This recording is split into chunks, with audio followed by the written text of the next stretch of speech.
ఇది కేవలం ఓన్లీ మన ఏపీకే కాదు. మా కర్ణాటక ఎన్నికల్లో కూడా సిద్ధరామయ్య గారు సీఎం అయ్యారు. డిప్యూటీ సీఎంగా డీకే శివకుమార్ గారు ఉన్నారు. అవును.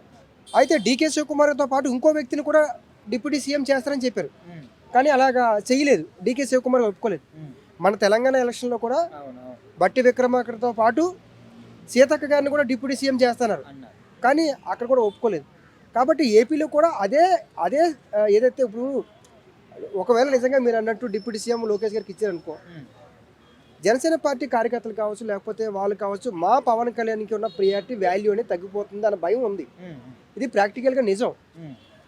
ఈ జనసేన పార్టీ వాళ్ళు ఏం ఆలోచిస్తారు? డిప్యూటీ సీఎంగా పవన్ కళ్యాణ్ గారు ఉండాలి. సీఎంగా చంద్రబాబు నాయుడు ఉన్నారు. ఇప్పుడు చంద్రబాబు నాయుడు గారిని పవన్ కళ్యాణ్ గారిని పోల్చినప్పుడు పవన్ కళ్యాణ్ గారు చంద్రబాబు నాయుడు గారిని ముఖ్యమంత్రి ఉండాలని కోరుకుంటారు. హ్మ్. ఇప్పుడు లోకేష్ గారిని అదేవిధంగా పవన్ కళ్యాణ్‌ని ఇద్దరిని కంపేర్ చేసినప్పుడు హ్మ్.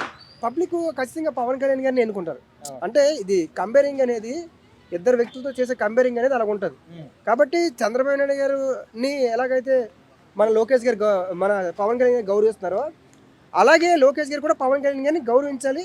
హ్మ్. పొత్తుల యొక్క ఏదైతే ధర్మం ఉందో పొత్తుల ధర్మం ఉందో హ్మ్. ఆ ధర్మం అనేది పవన్ కళ్యాణ్ గారు బ్యాలెన్స్ అవుట్ చేయకూడదు.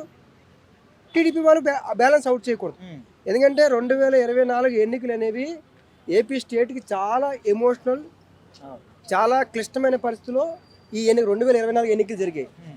కాబట్టి పొత్తు ధర్మాన్ని ఎవరు విస్మరించకూడదు.